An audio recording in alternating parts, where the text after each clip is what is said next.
Welcome back to GeneralMarkMillett, your home for the most in-depth analysis of military technology, doctrine, and the future of warfare.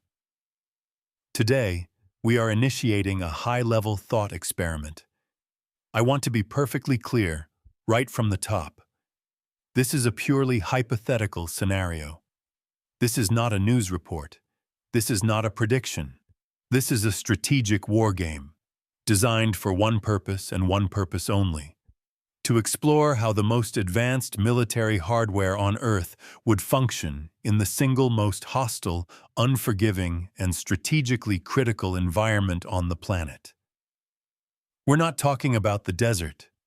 We're not talking about the jungle. We are talking about the high north.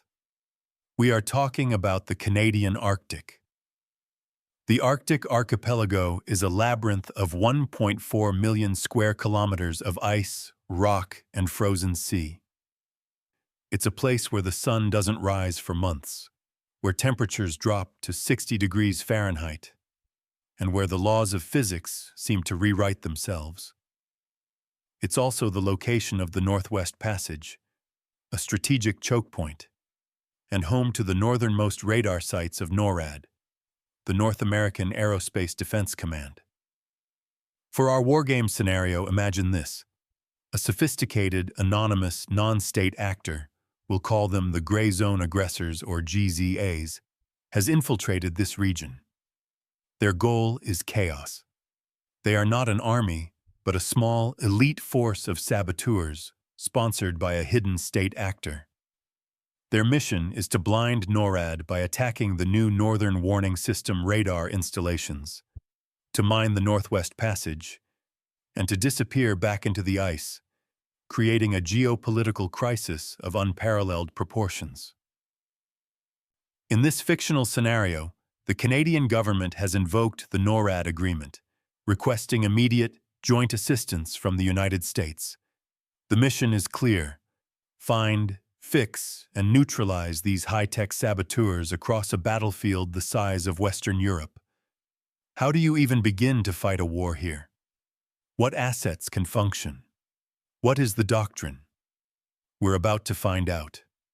We are talking about F-22 Raptors, speculative B-21 Raider missions, Canadian JTF-2 operators, and a logistical fight against the planet itself. This is GeneralMarkMillett. Strap in. Transition. Graphics shift to a map showing Greenland, Canada, and Alaska. Logistical lines are drawn. Before we talk about a single jet or a single operator, we have to talk about the real enemy in the Arctic. It's not the GZAs, it's the environment. It is the cold, and it is the distance. The tyranny of distance here is absolute. In our wargame, the primary staging area for a U.S. response would likely be Pituffik Space Base, formerly Thule Air Base in Greenland. This is the DoD's northernmost deep-water port. But even from Thule, the target areas in the central archipelago are hundreds, if not thousands, of miles away. Your first challenge? Logistics. Nothing works at 60. Standard JP-8 jet fuel begins to gel. Rubber seals become brittle and crack. Hydraulic fluid turns to sludge. Metal becomes so brittle it can shatter like glass.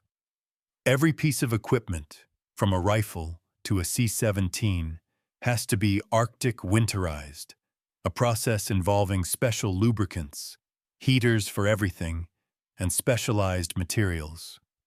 The simple act of getting to the fight is a monumental undertaking. We're talking a constant air bridge of C-17 Globemaster IIIs and C-5M Super Galaxies, not just carrying troops, but carrying fuel, heated shelters, spare parts, and food. A single F-22 Raptor squadron would require millions of pounds of fuel and support equipment just to exist at a forward base. And what about a forward base? You can't just build one. You'd be landing C-130s, perhaps even ski-equipped LC-130s of the Air National Guard, on blue ice runways, sections of the Greenland ice cap that are stable enough for landings. Every sortie is a risk. Every minute on the ground is a battle against the cold. So your first problem is solved. You've arrived. Now, how do you find the enemy? How do you find a dozen men, camouflaged in white, operating in a 1.4 million square kilometer haystack? This is where Phase 1 of our hypothetical operation begins. The ISR battle, ISR, or intelligence, surveillance, and reconnaissance. Your traditional drones, like the MQ-9 Reaper, are almost useless here. Their non-winterized engines would struggle, their sensors would be less effective, and their range is insufficient. You need the big iron. Enter the MQ-4C Triton. This is the Navy's version of the Global Hawk, and it is built for this. It has a massive 130-foot wingspan, a flight ceiling of over 60,000 feet, and an unrefueled endurance of over 24 hours. Crucially, it's designed for maritime operations, meaning it has robust de-icing capabilities and an incredibly powerful sensor suite. Its primary sensor, the AN-ZPY-3 Multifunction Active Sensor, MFAS, is a 360-degree AESA radar. It can scan an area the size of a state in a single sweep, detecting everything from a surfaced submarine to, in our case, the heat signature of a GZA snowmobile or their hidden encampment. But even the Triton can't be everywhere. This is where the newest branch of the U.S. military becomes the linchpin, the U.S. Space Force. Satellites are the only true all-seeing eyes in the Arctic. We're talking a network of black military satellites, keyhole, lacrosse, using optical and radar imaging. But we're also talking about the commercial constellation. The National Reconnaissance Office, NRO, would be tasking satellites from companies like Maxar and Planet Labs, comparing images from day to day. They're not looking for troops. They're looking for change. A new track in the snow that wasn't there yesterday.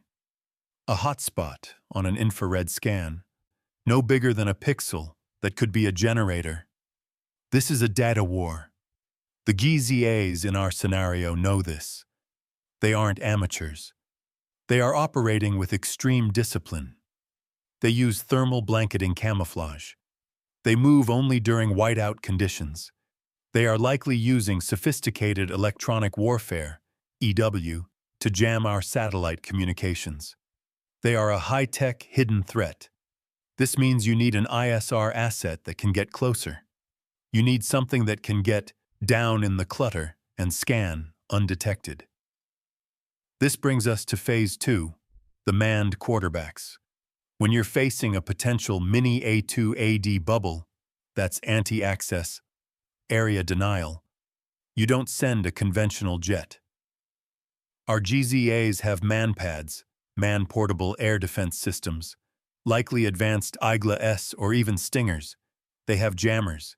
You need to send a ghost. Enter the F-22 Raptor. Most people think of the F-22 as a dogfighter. In this hypothetical battle, it is the most valuable ISR platform on Earth. Why? First, stealth. It can fly into the target area and the GZAs will have no idea it's there. Second, supercruise. It can fly at Mach 1.5 without using its afterburner. In the Arctic, where fuel is life, this is a game-changing capability. It can cover vast distances at high speed, efficiently. Third, and most important, its radar. The AN/APG-77 is one of the most powerful AESA radars ever built. It's not just for finding planes. The Raptor pilot can use it in a passive mode, acting like a super-sensitive antenna, listening for the GZA's own radio or radar emissions. It can then use its LPI, low probability of intercept, active mode to create a high-resolution ground map, a synthetic aperture radar, SAR image, So clear it can see the GZA's footsteps. It can find them, classify them, and network that data, all before the enemy even knows they're being hunted. But the F-22 doesn't fly alone. It's teamed up with the F-35A. This is a joint operation, so in our fictional scenario, we have both USAF F-35As and the Royal Canadian Air Force's, RCAF, brand new F-35As, flying from bases like CFB Cold Lake or CFB Bagotville. The F-35 is the quarterback. It's a flying supercomputer. While the F-22 is the hunter, the F-35 is the fusion engine. It will be using its MADL, Multifunction Advanced Data Link, to talk to the F-22s, its Link 16 to talk to the Global Hawks, and the Canadian CP-140 Aurora patrol planes, and its SATCOM link to talk to Space Force. The F-35 pilot is taking all this data, the satellite image, the Triton's radar scan, the F-22's passive sniffing, and fusing it all into a single, terrifyingly simple picture on their helmet display. And they have their own magic sensor, the AN/AAQ-37 Distributed Aperture System, or DAS. This is a set of 6 high-resolution infrared cameras mounted around the jet, giving the pilot a 360-degree, through-the-floor view of the world. In the crushing cold of the Arctic, everything man-made gives off heat. A vehicle engine, a human body, a generator. To the dais, these things would glow like beacons against the absolute zero background of the ice. So, the hunt is complete. The F-22s find the GZA's signature. The F-35s fuse the data and use DAS to confirm. It's a small camp hidden in a pressure ridge with 3 vehicles and 12-man signatures. They are actively trying to jam communications. It's the target. Now, Phase 3 of our wargame, the hammer. You have multiple options here, all of them purely speculative and analytical. Option 1. The surgical strike. The F-22s and F-35s that found the targets can also kill the targets. The F-22 isn't just a dogfighter, it's a strike aircraft. It can carry 8 GBU-39 small-diameter bombs, SDBs, in its internal bays. These are 250-pound, GPS-guided scalpels. The F-22 flight lead, from 40 miles away, can assign each SDB to a different coordinate. 8 bombs, 8 targets, vehicles, fuel dumps, comms tents, all destroyed in a single, supersonic, stealthy pass. The GZAs would be eliminated before they ever even heard the sound of the jet. The F-35s could do the same with their own internal GBU-31 or GBU-39s. Option 2. The standoff strike. Maybe the targets are too well defended. Maybe the man-pads are a real threat. You don't want to risk your $150 million stealth jets. This is when you call in the bomb trucks. A B-1B Lancer, flying from Ellsworth Air Force Base, can fly to the edge of the battle space, still hundreds of miles away, and unleash a barrage of JASSM-ER missiles. That's the AGM-158B, a stealthy, long-range cruise missile. The B-1 can carry 24 of them. It's a saturation strike. The GZAs would have no defense. Option 3. The ghost strike. The deep speculation option. This is the most hypothetical part of our wargame. What if the GZA target is extremely high value? What if it's their central command bunker, buried deep in the ice and protected by sophisticated, captured air defense systems? You need an asset that is guaranteed to penetrate. Enter the B-21 Raider. In our fictional 2025-2030 scenario, this brand new stealth bomber is operational. Its true capabilities are unknown, but it's designed for one thing: intercontinental, penetrating strike. A B-21 could, in theory, take off from Whiteman AFB in Missouri, fly a 24-hour, unrefueled, clandestine mission to the high north, slip past every sensor the GZAs have, deliver two 5,000-pound GBU-57 MOP, massive ordnance penetrators, to destroy that ice bunker and be halfway home before the enemy's sponsors even knew what happened. This is the ultimate expression of global strike, and this remote, high-stakes environment is exactly what it was designed for. But the strike is only half the battle. The bombs have fallen, but some GZAs scattered. You need to confirm the kills. You need to capture survivors for intelligence. You need to secure the site. This brings us to Phase 4 of our hypothetical operation. Boots on the ice. This is a job for the most elite warfighters on Earth. This is a joint mission for Canada's JTF-2, Joint Task Force 2, arguably the world's foremost experts in Arctic combat, and their U.S. counterparts, perhaps Delta Force or Army Green Berets. But how do you get them there? It's 500 miles from your staging base. It's 60 degrees. A standard helicopter like a Black Hawk doesn't have the range or the cold weather capability. This is a mission built for the CV-22 Osprey. The Osprey has the speed and range of a turboprop airplane, but the landing capability of a helicopter. A flight of 4 CV-22s, supported by KC-135 tankers for aerial refueling, could fly from Greenland, meet the tankers over Baffin Bay, refuel, and then fly another 500 miles, descending vertically to land on the ice right next to the bombed-out GZA camp. But they are vulnerable on the ground. This is where their guardian angel comes in.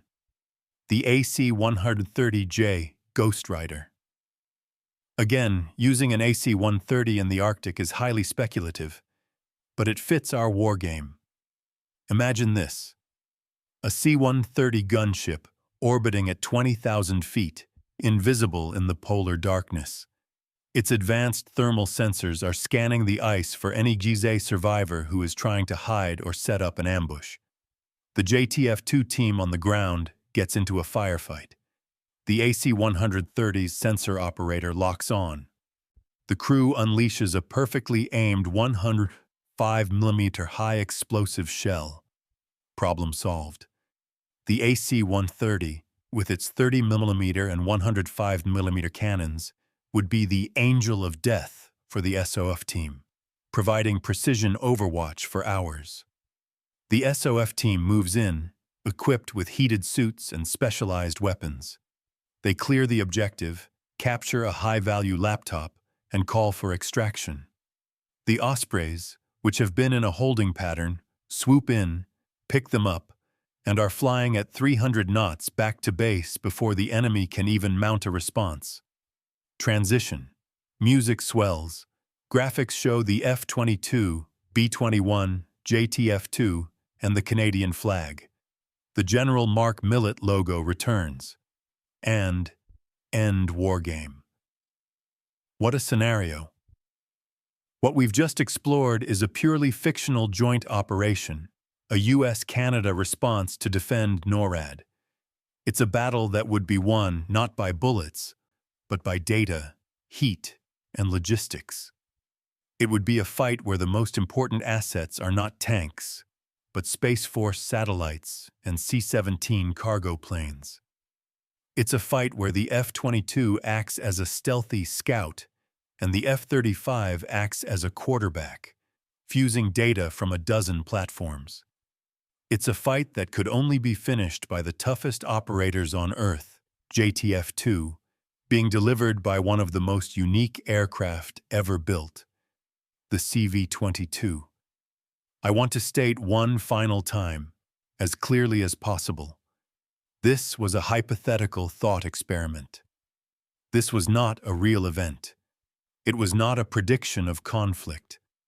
It was a deeply speculative analysis of how incredible next-generation technology would be put to the test against the most extreme environment on planet Earth. It's an analysis of capability and doctrine. What do you think? What asset did we miss? How would you tackle the problem of finding a high-tech enemy in a 1,000,000 square kilometer icebox? Let us know in the comments below. This is General Mark Millett. If you enjoyed this deep dive analysis, do us a favor. Hit that like button, subscribe to the channel, and ring that notification bell. We go this deep every single week. Thanks for watching. We'll see you on the next one.